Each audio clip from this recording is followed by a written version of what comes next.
Bueno, hola amigos, ¿cómo andan? Hoy estamos haciendo acá un nuevo videito de cocina. Vamos a cocinar unos pescados. Sacó mi hermano una pesquita, dos taruchas, nos vamos a hacer empanadas. Y bueno, necesitamos los pescados y morrón, cebolla, dos dientitos de ajo y algunos condimentos. Que bueno, ahora les vamos a ir mostrando el paso a paso del video. Mientras se descongelan los pescados, que los teníamos frisados, vamos a picar todas las verduras. Y una vez picada, ya vamos a empezar a cocinar el pescado y les seguimos mostrando todo.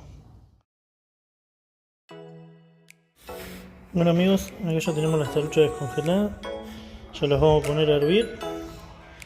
Tenemos la cebolla y el morrón picado. Ahora vamos a sofreír el ajo, que esto lo dejamos aparte.